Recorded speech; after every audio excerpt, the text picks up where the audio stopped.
राधे राधे। जय श्री कृष्णा मित्रों, आज आप लोगों के लिए एक ऐसी प्रेम कहानी लेकर आए हैं। यदि आपने कहानी को अंत तक सुना तो आपके नेत्रों से अश्रु छलक पड़ेंगे। आज की प्रेम कहानी है मूमल और महेंद्रा की कहानी। कहानी आपने बहुत सुनी होंगी। लैला मजनू, ढोला मारू, हीर रांझा की प्रेम कहानी बहुत चर्चित है, लेकिन मूमल महेंद्रा की प्रेम कहानी भी एक अनोखी प्रेम की कहानी है। सुनिए साथियों, गुजरात का हमीर जाडेजा अपनी ससुराल अमरकोट सिंध आया हुआ था। उसका विवाह अमरकोट की राणा बीसलदे सोडा की पुत्री से हुआ। राणा बीसलदे का पुत्र महेंद्रा व हमीर हम उम्र थे, इसलिए दोनों में खूब जमती थी। साथ साथ खेलते, खाते पीते, शिकार करते और मौज करते। एक दिन दोनों शिकार करते समय ही एक हिरण का पीछा करते करते दूर लोद्रवा राज्य की काक नदी के पास पहुंच जाते हैं। उनका शिकार हिरण अपनी जान बचाने के लिए काक नदी में कूद गया। दोनों ने ये सोच कि बेचारे हिरण ने जल में शरण ली है, अब उसे नहीं मारना चाहिए, तो दोनों ने ऐसा सोच करके हिरण का पीछा छोड़ दिया और दोनों काक नदी के किनारे पर खड़े होकर इधर उधर देखने लगे। तो उन्हें नदी के उस पार एक सुंदर बगीचा और उसमें बनी एक 2 मंजिली झरोकेदार मैडी दिखाई दी। इस सुनसान स्थान में इतना सुहावना स्थान देख करके दोनों की तबीयत प्रसन्न हो गई। अपने घोड़े नदी में उतार दोनों ने नदी पार कर बगीचे में प्रवेश किया। इस वीरानी जगह पर इतना सुंदर बाग देखकर दोनों आश्चर्यचकित हो गए कि अपने पड़ोस में ऐसा नकली स्थान, क्योंकि अभी तक तो दोनों ने ऐसे नकली स्थानों के बारे में सौदागरों से ही चर्चाएं सुनी थी। उनकी ऐसी आवाजें सुनकर के मैडी में बैठी मूमल ने झरोके से नीचे झांक कर देखा तो उस को गर्दन पर लटके लंबे काले बाल, भौं तक तनी हुई मूछें, चौड़ी छाती और मांसल भुजाओं वाले 2 खूबसूरत नौजवान अपना पसीना सुखाते हुए दिखाई दिए। मूमल ने तुरंत अपनी दासी को बुलाकर कहा, नीचे जा और नौकरों से कहे इन सरदारों के घोड़े पकड़ें और इनके रहने खाने का इंतजाम करें। दोनों किसी अच्छे राजपूत घर के लगते हैं, शायद रास्ता भूल गए हैं, इनकी अच्छी खातिरदारी की जाए। साथियों, मूमल के आदेश से नौकरों ने दोनों के आराम के लिए व्यवस्था की और उन्हें अच्छे से भोजन कराया। तभी मूमल की एक सहेली ने आकर दोनों का परिचय पूछा। हमीर ने अपना और महेंद्र का परिचय दिया। पूछा कि तुम किसकी सहेली हो? ये सुंदर बाग और झरोकेदार मैडी किसकी है? और हम किसी सुलक्षणी के मेहमान हैं। मूमल की सहेली कहने लगी, क्या आपने मूमल का नाम नहीं सुना? उसकी चर्चा नहीं सुनी? मूमल जो जग प्यारी मूमल के नाम से पूरे जैसलमेर देश में प्रख्यात है, जिसके रूप से ये सारा देश महक रहा है, जिसके गुणों का बखान ये काक नदी कल कल करके गा रही है। ये झरोकेदार मैडी और सुंदर बाग उसी मूमल का है, जो अपनी सहेलियों के साथ यहाँ अकेली ही रहती है। ऐसा कहकर के सहेली चली जाती है। साथियों, तभी भोजन का झूठा थाल उठाने आया नाई बताने लगा, सरदारों, आप मूमल के बारे में क्या पूछते हो? उसके रूप और गुणों का तो कोई पार नहीं है।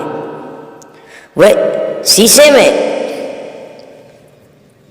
अपना रूप देखती है तो शीशा टूट जाता है।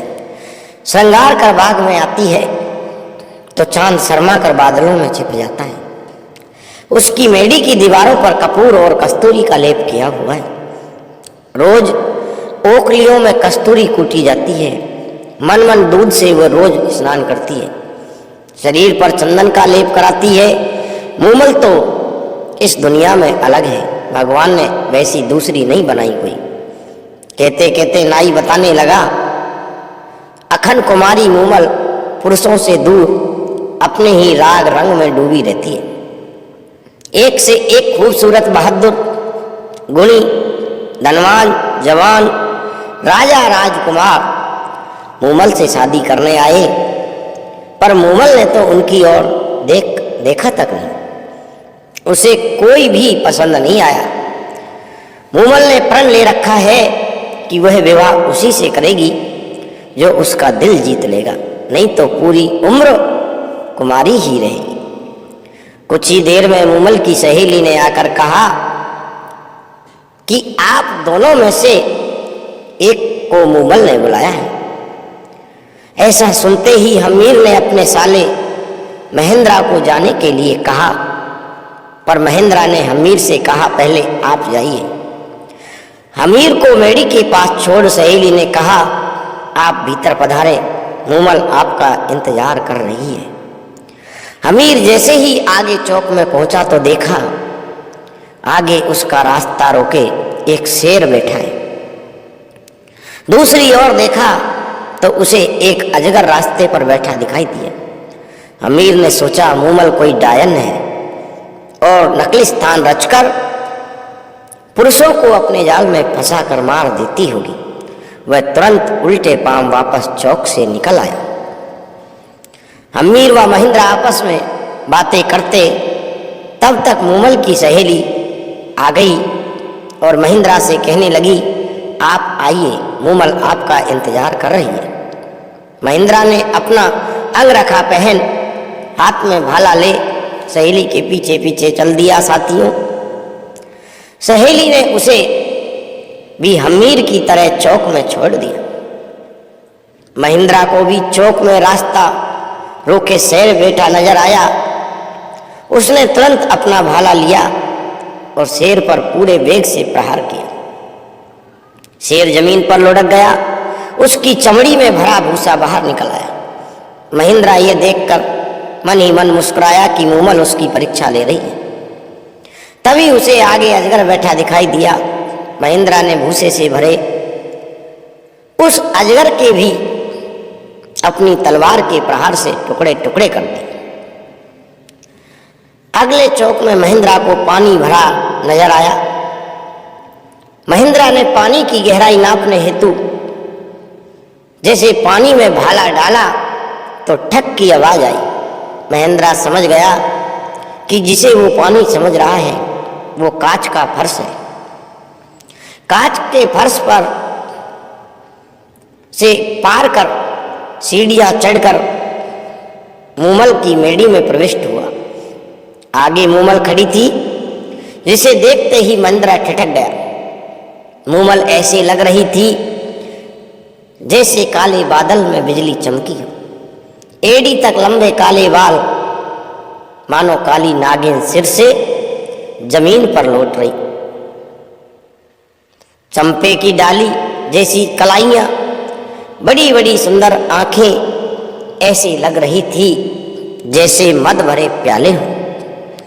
तपे हुए कुंदन जैसा बदन का रंग, वक्ष जैसे किसी सांचे में ढाले गए हों।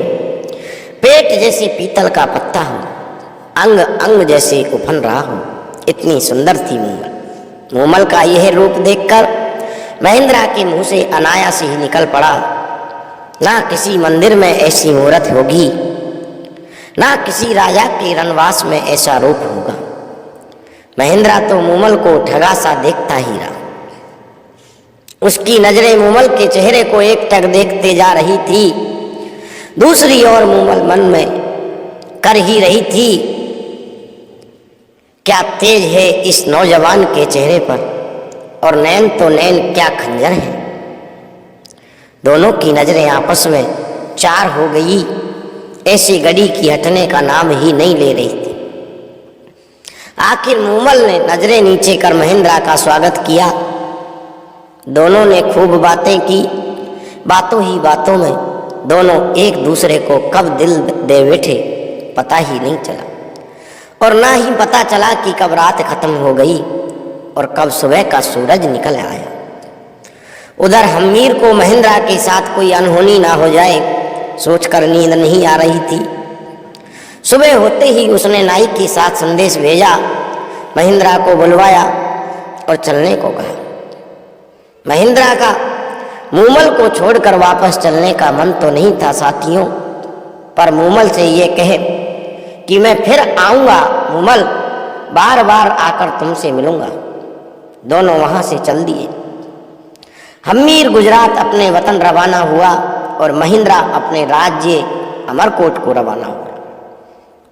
मूमल से वापस आकर मिलने का वादा कर महेंद्रा अमरकोट के लिए रवाना तो हो गया, पर पूरे रास्ते उसे मूमल के अलावा कुछ और दिखाई नहीं दे रहा था।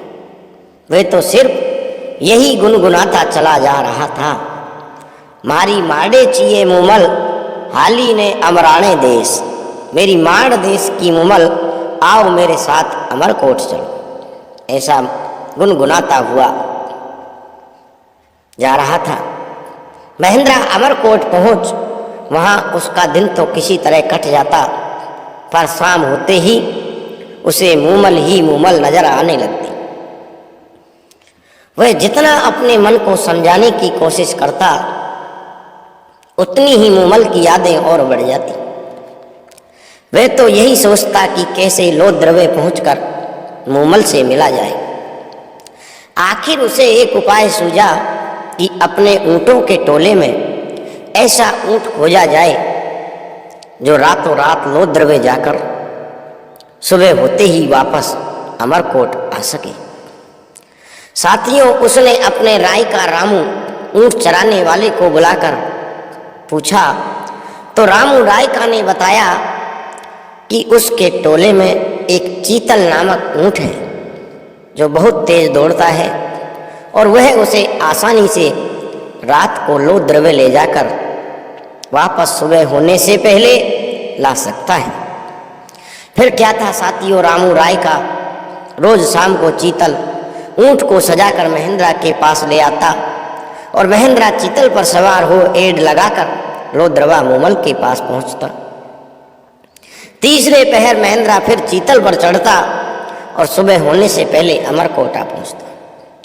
महेंद्रा विवाहित था, उसके 7 पत्नियां थी। मूमल के पास से वापस आने पर वह सबसे छोटी पत्नी के पास आकर सो जाता। इस तरह कोई 7-8 महीने तक उसकी यही दिनचर्या चलती रही। इन महीनों में वह बाकी पत्नियों से मिला तक नहीं, इसलिए वो सभी सबसे छोटी बहू से ईर्ष्या करने लगी। एक दिन जाकर इस बात पर उन्होंने अपनी सास से जाकर शिकायत की।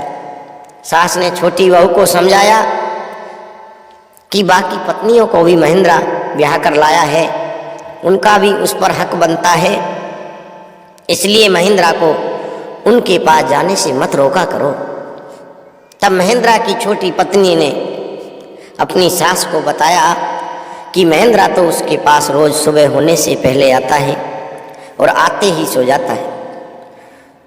उसे भी उससे बात किए कोई 7-8 महीने हो गए। वह कब कहाँ जाते हैं, कैसे जाते हैं, क्यों जाते हैं, मुझे कुछ मालूम नहीं है। साथियों, छोटी बहू की बातें सुन महेंद्रा की माँ को शक हुआ और उसने ये बात अपने पति राणा विसलदेव को बताई। चतुर विसलदेव ने छोटी बहू से पूछा कि जब महेंद्रा आता है तो उसमें क्या कुछ खास नजर आता है। छोटी बहू ने बताया कि जब रात के आखिरी प्रहर महेंद्रा आता है तो उसके बाल गीले होते हैं जिनमें से पानी टपक रहा होता है। चतुर विसलदेव ने बहू को हिदायत दी कि आज उसके बालों के नीचे कटोरा रख, उसके भीगे बालों से टपके पानी को इकट्ठा कर मेरे पास लाना। बहू ने यही किया और कटोरे में एकत्रित पानी विसलदेव के सामने हाजिर किया।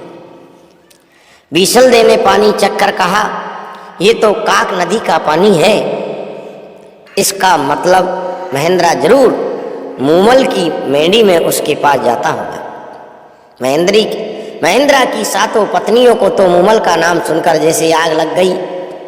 उन्होंने आपस में सलाह कर ये पता लगाया कि महेंद्रा वहाँ जाता कैसे। जब उन्हें पता चला कि महेंद्रा चीतल नाम के ऊंट पर सवार होकर मूमल के पास जाता है, तो दूसरे दिन उन्होंने चीतल ऊंट के पैर तुड़वा दिए ताकि उसके बिना महेंद्रा मूमल के पास ना जाने पाए। रात होते ही जब रामू राय का चीतल लेकर आया नहीं तो महेंद्रा उसके घर गया। वहाँ उसे पता चला कि चीतल के तो उनकी पत्नियों ने पैर तुड़वा दिए हैं। तब उसने रामू से चीतल जैसा दूसरा ऊंट मांगा। रामू ने कहा उसके टोले में एक तेज दौड़ने वाली एक टोरडी छोटी ऊँटनी है तो सही, पर कम उम्र होने के चलते वो चीतल जैसी सुलझी हुई और अनुभवी नहीं है। आप उसे ले जाएं, पर ध्यान रहे उसके आगे चाबुक ऊंचा ना करना। चाबुक ऊंचा करते ही वो चमक जाती है और जिधर उसका मुंह होता है उधर ही दौड़ना शुरू कर देती, तब उसे रोकना बहुत मुश्किल है। महेंद्रा टोरडी पर सवार हो लोद्रवा के लिए रवाना होने लगा। साथियों, पर मूमल से मिलने की बेचैनी के चलते वह भूल गया कि चाबुक ऊंचा नहीं करना है, और चाबुक ऊंचा करते ही टोरडी ने ऐड लगाई और सरपट भागने लगी। अंधेरी रात में महेंद्रा को रास्ता भी नहीं पता चला कि वो कहाँ पहुँच गया। थोड़ी देर में महेंद्रा को एक झोंपड़े में दिया जलता नजर आया। वहाँ जाकर उसने उस क्षेत्र के बारे में पूछा तो पता चला कि वह लोद्रवा की जगह बाड़मेर पहुँच चुका है। रास्ता पूछ जब महेंद्रा लोद्रवा पहुँचा तब तक रात का 3रा पहर बीत चुका था। साथी, मूमल उसका इंतजार कर सो चुकी थी। उसकी मेडी में दिया जल रहा था। उस दिन मूमल की बहन सुमल भी मेडी में आई थी। दोनों की बातें करते करते आंखें लग गई। सहेलियों के साथ दोनों बहनों ने देर रात तक खेल खेले थे। सुमल ने खेल में पुरुषों के कपड़े पहन पुरुष का अभिनय किया था और बातें करती करती पुरुष के कपड़ों में ही मूमल के पलंग पर उसके साथ सो गई। महेंद्रा मूमल की मेडी में पहुंचा। सीढ़ियां चढ़ करके जैसे ही मूमल के कक्ष में घुसा और देखा कि मूमल तो किसी पुरुष के साथ सो रही है। यह दृश्य देखते ही महेंद्रा को तो लगा जैसे उसे एक साथ हजारों बिच्छुओं ने काट खाया। उसके हाथों में पकड़ा चाबुक वहीं गिर पड़ा और वह जिन पैरों से आया था उन्हीं से चुपचाप बिना किसी को कुछ कहे वापस अमरकोट लौट आया। वह मन ही मन सोचता रहा कि जिस मूमल के लिए मैं प्राण तक न्यौछावर करने के लिए तैयार था वह मूमल ऐसी निकली। जिसके लिए मैं कोसों दूर से आया हूँ वह पर पुरुष के साथ सोई मिलेगी। धिक्कार है ऐसी औरत पर। सुबह आंख खुलते ही मूमल की नजर जैसे महेंद्रा के हाथ से छूटे चाबुक पर पड़ी। वो समझ गई कि महेंद्रा आया था पर शायद किसी बात से नाराज होकर चला गया। उसके दिमाग में कई कल्पनाएं आती रही। साथियों, कई दिनों तक मूमल महेंद्रा का इंतजार करती रही कि वो आएगा। जब आएगा तो सारी गलतफहमियां दूर हो जाएंगी, पर महेंद्रा नहीं आया। मूमल उसके वियोग में फीकी पड़ गई, तड़पती रही। उसने श्रृंगार करना छोड़ दिया, खाना पीना भी छोड़ दिया। उसकी कंचन काया काली पड़ने लगी। उसने महेंद्रा को कई चिट्ठियां लिखी पर महेंद्रा की पत्नियों ने वो चिट्ठियां महेंद्रा तक पहुंचने ही नहीं दी। आखिर मूमल ने एक ढोली को बुला महेंद्रा के पास भेजा पर उसे भी महेंद्रा से नहीं मिलने दिया। पर वो किसी तरह महेंद्रा के महल पहुंचने में कामयाब हो गया और रात पड़ते ही उस ढोली ने मान राग में गाना शुरू किया। तुम्हारे बिन सोढ़ा राणा ये धरती धुंधली, तेरे मूमल रानी है उदास। मूमल की बुलावे पर असल प्रियतम महेंद्रा अब तो घर आओ। ढोली के द्वारा गाई गई मांड सुनकर भी महेंद्रा का दिल नहीं पसीजा और उसने ढोली को कह भेजा कि मूमल से कह देना ना तो मैं रूप का लोभी हूँ और ना ही वासना का कीड़ा। मैंने अपनी आंखों से उस रात उसका चरित्र देख लिया। जिसके साथ उसकी घनिष्ठता है उसी के साथ रहे, मेरा अब उससे कोई संबंध नहीं है। डोली द्वारा सारी बात सुनकर मूमल के पैरों तले की जमीन खिसक गई। अब उसे समझ आया कि महेंद्रा क्यों नहीं आया। मूमल ने तो सपने में भी नहीं सोचा था कि उसे ऐसा कलंक लगेगा। उसने तुरंत अमरकोट जाने के लिए रथ तैयार करवाया ताकि अमरकोट जाकर महेंद्रा से मिल उसका वहम दूर किया जा सके कि वो कलंकनी नहीं है, उसके सिवाय उसका कोई और नहीं है। अमरकोट में मूमल के आने से वह मिलने का आग्रह पाकर महेंद्रा ने सोचा शायद मूमल पवित्र है, लगता है मुझे ही कोई गलत फहमी हो गई है। और उसने मूमल को संदेश भिजवाया कि वह उससे सुबह मिलने आएगा। मूमल को इस संदेश से कुछ आशा बंधी। रात को महेंद्रा ने सोचा कि देखें कि मूमल मुझसे कितना प्यार करती है। सो सुबह उसने अपने नौकर के सिक्का पढ़ाकर मूमल के डेरे पर भेज देता है। नौकर रोता पीटता मूमल के डेरे पर पहुंचा और कहने लगा कि महेंद्रा जी को रात में काले नाग ने डस लिया, जिससे उनकी मृत्यु हो गई है। नौकर के मुंह से इतना सुनते ही मूमल पछाड़ खाकर धरती पर गिर पड़ी और पड़ते ही महेंद्रा के वियोग में उसके प्राण पखेरु उड़ गए। महेंद्रा को जब मूमल की मृत्यु का समाचार मिला तो वह सुनकर उसी वक्त पागल हो गया साथियों, और सारी उम्र हाय मारी प्यारी मूमल, मारी प्यारी मूमल कहता फिरता रहा। साथियों, यहीं पर कहानी का समापन होता है और प्यार हमेशा लोगों के दिलों में जिंदा रहा है और जिंदा रहेगा।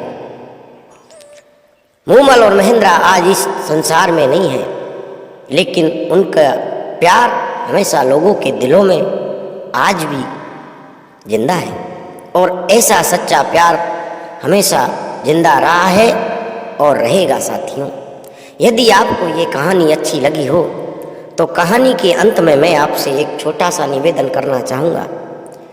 यदि आप हमारे चैनल पर नए दर्शक मेहमान बंधु बनकर आए हैं तो मेरे चैनल को आप बिना सब्सक्राइब किए छोड़कर मत जाना। साथियों, आपका एक सब्सक्राइब हमारे लिए काफ़ी महत्व रखता है और कमेंट बॉक्स में अपना सुझाव जरूर लिखकर बताना कि ये कहानी आपको कैसी लगी। धन्यवाद साथियों, ऐसी ही नई नई कहानी आप लोगों के लिए हम लाते रहेंगे। धन्यवाद।